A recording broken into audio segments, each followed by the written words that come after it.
আমরা যদি কোনো ভুল করে থাকি, সত্যিই যদি এটা উইদাউট এনি কোয়েশ্চেন এটা যদি প্রমাণ হয় সন্দেহাতীত ভাবে, আমি দায়িত্ব নিচ্ছি, আমি ক্ষমা চাবো জাতির কাছে ইনশাআল্লাহ।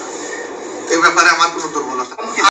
আসসালামু আলাইকুম রহমতুল্লাহ। প্রিয় দর্শক, স্ক্রিনে দেখতে পাচ্ছেন ৭১-এ আমাদের কোনো ভুল যদি প্রমাণিত হয় ক্ষমা চাইব। আমিরাজামাত ডাক্তার শফিকুর রহমান। বর্তমান সময়ে আমিরাজামাত ডাক্তার শফিকুর রহমান তিনি লন্ডন সফরে আছেন, সেখানে তিনি গুরুত্বপূর্ণ সেমিনার করতেছেন। তো সেসব সেমিনারের একটি সেমিনারে তিনি বক্তব্য রেখেছেন। অনেকে তাকে প্রশ্ন করেছে যে ৭১ সম্পর্কে আপনাদের মূল্যায়নটা কী, ৭১-এ আপনারা কাদের পক্ষে ছিলেন, পাকিস্তানের পক্ষে ছিলেন না বাংলাদেশের পক্ষে ছিলেন, বিভিন্ন রকমের নানা প্রশ্ন। মানে বাংলাদেশে জামাত ইসলামকে নিয়ে যে ধরনের প্রশ্ন থাকে সাংবাদিকদের মনে, সমস্ত রকমের প্রশ্ন বর্তমান খোলামেলাভাবেই আমিরাজামাতকে বলা হচ্ছে এবং তিনি খোলামেলাভাবেই সুন্দর উত্তর দিচ্ছেন। তো এই যে এই অ্যান্সারটি আসলে খুবই গুরুত্বপূর্ণ।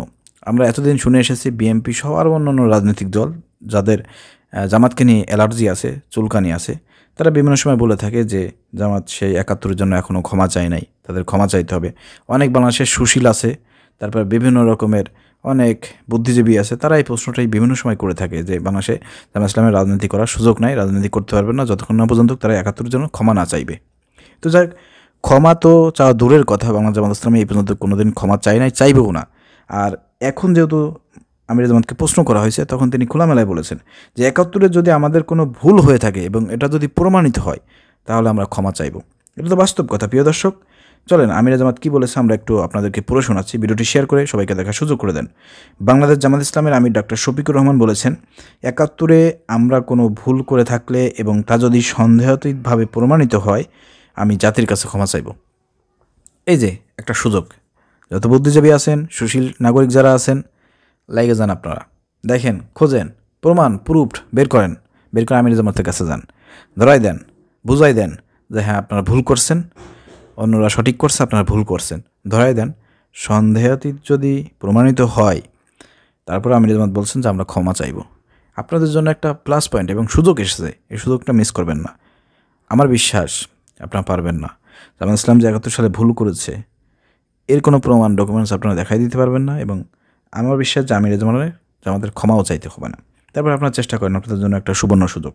মঙ্গলবার ১৯ নভেম্বর পূর্ব লন্ডনের একটি রেস্টুরেন্টে যুক্তরাজ্য বাংলা মিডিয়ার মিট দ্য প্রেস অনুষ্ঠানে সাংবাদিকদের সঙ্গে কথা বলতে গিয়ে এই মন্তব্য করেন তিনি। এই সময় তিনি বলেন, ২০২৪ সালের গণ অভ্যুত্থানে নিহতদের জাতীয় বীর হিসেবে স্বীকৃতি দিন। এই অভ্যুত্থানে দেশের সব শ্রেণীর মানুষ অংশ নিয়েছিল, এমনকি দেশের বাইরে অবস্থানরত প্রত্যেকেই যার যার সাধ্য অনুযায়ী আমাদের সঙ্গে যুদ্ধ করেছেন। আমরা তাদেরকে সবাইকে মোবারকবাদ ও কৃতজ্ঞতা জানাই। নিহতদের আত্মার মাগফিরাত ও শাহাদাতের সর্বোচ্চ মর্যাদা কামনা করছি। প্রবাসীরা রেমিটেন্সের মাধ্যমে জন্মভূমি বাংলাদেশকে বিপুল সহায়তা করে যাচ্ছেন উল্লেখ করে জামাতের আমির বলেন, মনিটারি রেমিটেন্সের পাশাপাশি বাংলাদেশকে রেমিটেন্স পাঠানোর জন্য আমি প্রবাসীদের কাছে আবেদন রাখছি। রেমিটেন্স বাংলাদেশে বুদ্ধিভিত্তিক বিকাশে বিরাটভাবে সহায়ক হবে। এভাবেই স্বপ্নের বাংলাদেশ গড়তে প্রবাসীরা অপরিসীম অবদান রাখতে সক্ষম হবেন।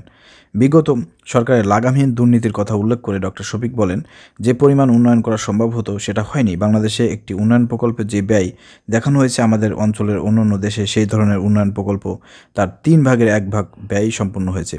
আমাদের দেশে সময় মতো কোনো প্রকল্পের কাজ শেষ করা হয়নি, একের পর এক সময় বাড়ানো হয়েছে আর সেই সঙ্গে বাড়িয়ে দেখানো হয়েছে প্রকল্পের ব্যয়। এভাবে দেশটাকে লুটে পুটে নিঃস্ব করা হয়েছে। সাংবাদিকের এক প্রশ্নের জবাবে জামাতের আমির বলেন, ৭১-এ আমরা কোনো ভুল করে থাকলে এবং তা যদি সন্দেহাতীতভাবে প্রমাণিত হয় আমি জাতির কাছে ক্ষমা চাইব। ব্রিটেনের কোর্ট চৌধুরী মঈনুদ্দিনের বিষয়ে বিচারের রায়ে আমাদের দেশে ওয়ার ক্রাইম ট্রাইব্যুনাল নামে যে বিচার হয়েছে তার অবজারভেশনে এখানকার বিচারপতিরা সে রায়কে জেনোসাইড অব জাস্টিস বলে 15টি বছর আমাদেরকে আমাদের অফিসে বসতে দেয়নি, কথা বলতে দেয়নি, কোনো র্যালি করতে দেয়নি, আমরা সাংবাদিকদের মাধ্যমে জাতির কাছে যেতেও পারিনি। ডক্টর শফিকুর রহমান বলেন, জাতিগতভাবে অনৈক্য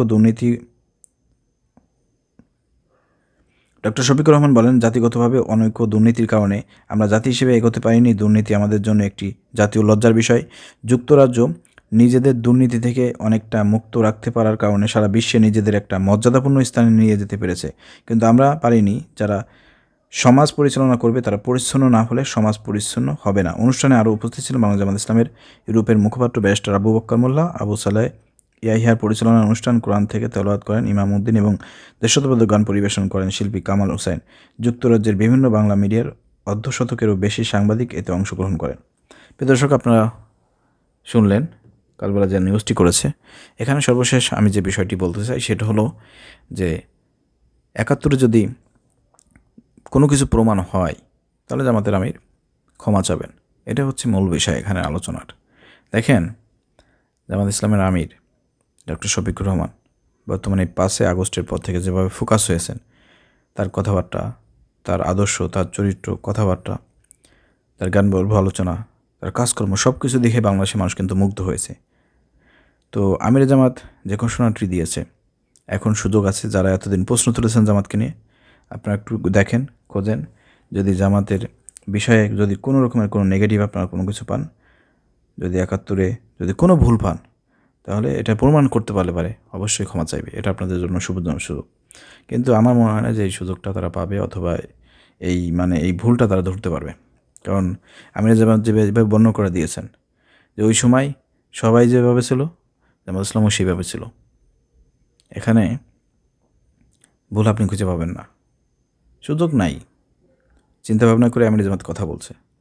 তো যাই হোক, তারপরে যারা এই ধরনের কথাবার্তা যারা বলেন তাদের জন্য একটি সময় এবং সুযোগ এসেছে। আপনারা যদি পারেন ভুল ধরিয়ে দেন, প্রমাণ করেন, আমির জামাত ক্ষমা চাইবে। যেটা আপনারা শুনতে চান, আমির জামাত ৭১ জন্য ক্ষমা চাক, জামাত ইসলাম ক্ষমা চাক, এরপরে রাজনীতি করুক, এটা তো আপনাদের মনের আশা চাওয়া। সুযোগ এসেছে, দেখেন পারেন কি না, দেখেন, ট্রাই করেন, চেষ্টা করেন। প্রিয় দর্শক, ভিডিওটি শেয়ার করে অন্যকে দেখার সুযোগ করে দেন। আসসালামু আলাইকুম রহমতুল্লাহ।